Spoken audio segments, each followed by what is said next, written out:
Assalamualaikum warahmatullahi wabarakatuh. Yang terhormat Bapak Dr. Gufran Abdullah MPD selaku dosen pengampu mata kuliah landasan kependidikan program studi manajemen pendidikan Pascasarjana Universitas PGRI Semarang. Yang saya hormati teman-teman mahasiswa Pascasarjana Universitas PGRI Semarang.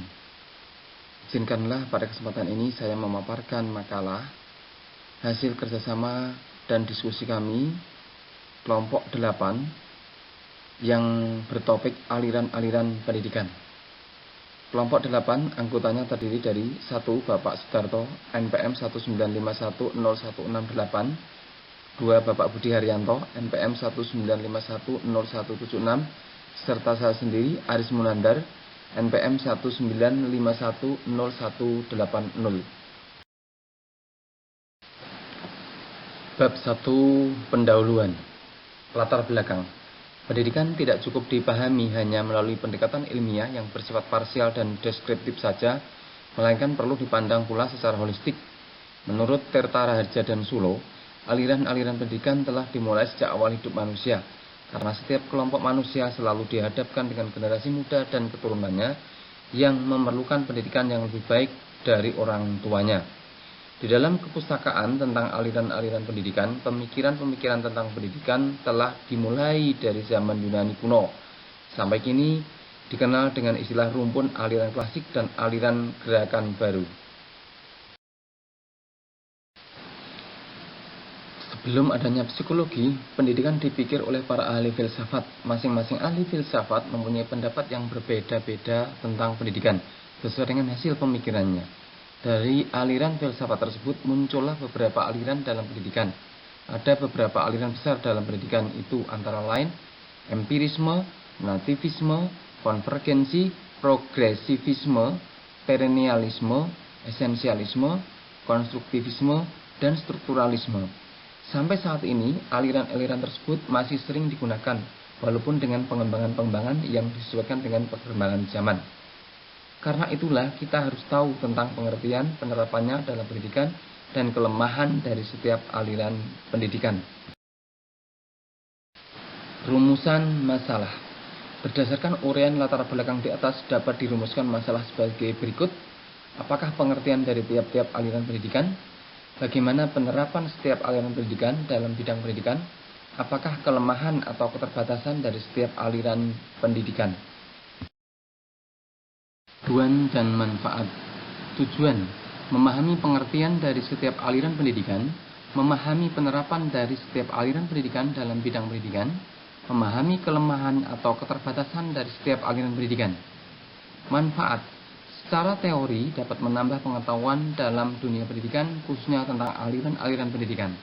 Secara praktis dapat menjadikan bahan untuk pendidik dan tenaga kependidikan dalam melaksanakan tugas secara profesional.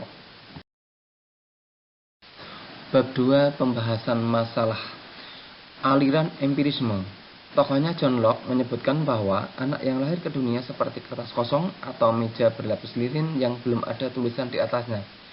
Kepribadian didasarkan pada lingkungan pendidikan yang didapatinya atau perkembangan jiwa seseorang semata-mata bergantung pada pendidikan. Karena lingkungan berperan penting dalam proses pendidikan, maka pendidik harus menyiapkan lingkungan sebagai masukan sehingga mendukung tercapainya tujuan pendidikan. Tugas pendidik adalah menyiapkan dan mengemas bahan pembelajaran selengkap dan sebaik mungkin, serta menyampaikannya dengan sebaik-baiknya. Aliran nativisme dipelopori oleh ahli filsafat dari Jerman, Schopenhauer, menyebutkan bahwa sejak lahir anak telah membawa bakat yang siap untuk berkembang. Pendidik dan lingkungan tidak berperan menentukan keberhasilan anak dalam pendidikan. Aliran ini juga disebut aliran pasifisme. Aliran nativisme dengan aliran idealisme yang berpendapat bahwa perkembangan anak ditentukan oleh ide-ide yang dibawa sejak lahir, bukan oleh empiri atau pengalamannya. Aliran ini juga sejalan dengan aliran naturalisme. Kebenaran dari aliran nativisme antara lain dapat dibuktikan bahwa anak yang berbakat lebih mudah dididik. Pendidikan hendaknya mengembangkan bakat yang ada pada diri anak. Di dalam proses pembelajaran, guru harus mampu memahami bakat peserta didik agar dapat memilih materi pembelajaran. menyampaikan dan mengarahkan sesuai dengan bakatnya.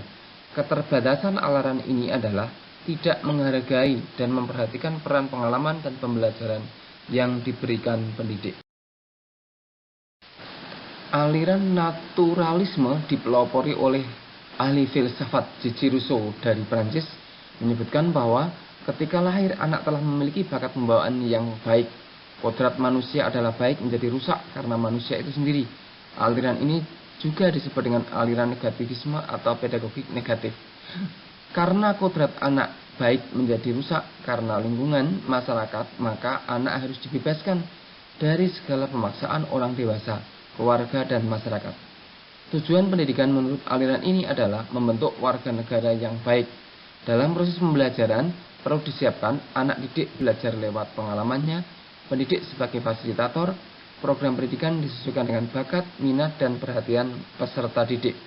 Keterbatasan aliran ini adalah tidak memiliki basis yang kuat dalam kenyataan, anti-familiarisme. Padahal sebenarnya keluarga adalah pendidik pertama dan utama bagi anak. Aliran konvergensi dipelopori oleh seorang tokoh William Stirner, seorang pendidik dari Jerman. Aliran ini mengkombinasikan aliran nativisme dan empirisme yang berpendapat bahwa anak dilahirkan untuk menjadi baik atau buruk dan berkembang selanjutnya ditentukan oleh lingkungan atau pengalaman atau hasil pembelajaran pendidikan yang diperolehnya. Pendidikan harus memperhatikan bakat anak dan menumbuh kembangkannya melalui pemberian pengalaman yang sesuai. Agar pendidikan berhasil optimal, perlu adanya pendidikan untuk anak-anak berbakat secara khusus. Sementara yang kurang berbakat dikelola tersendiri, maka perlu tes bakat. Keterbatasan aliran ini adalah bahwa William Stirner tidak menyebutkan seberapa besar pengaruh masing-masing faktor bakat dan ajar, sehingga pendidik belum jelas memadukan bakat dan pengalaman tersebut agar berhasil secara optimal. Bab 3. Kesimpulan. Aliran pendidikan adalah suatu paham yang semula dilontarkan oleh seseorang, kemudian diikuti oleh orang-orang lain sehingga menjadi pendapat kelompok tertentu yang disebarluaskan kepada umum. 1. Aliran empirisme adalah aliran yang berpendapat bahwa pengetahuan yang diperoleh manusia hasil dari pengalaman manusia. Kedua, aliran nativisme adalah aliran yang berpendapat bahwa perkembangan seseorang ditentukan oleh pembawaan atau bakat sejak ia dilahirkan. Yang ketiga, aliran naturalisme. Aliran ini mempunyai kesamaan dengan teori nativisme, bahkan kadang-kadang disamakan. Aliran berikutnya, aliran konvergensi, merupakan aliran yang berpendapat bahwa keberadaan manusia tergantung pada pendidikan, pembawaan, dan lingkungan. Demikian paparan dari makalah kami. Kami dari kelompok 8 menyadari akan keterbatasan dan kekurangan makalah kami.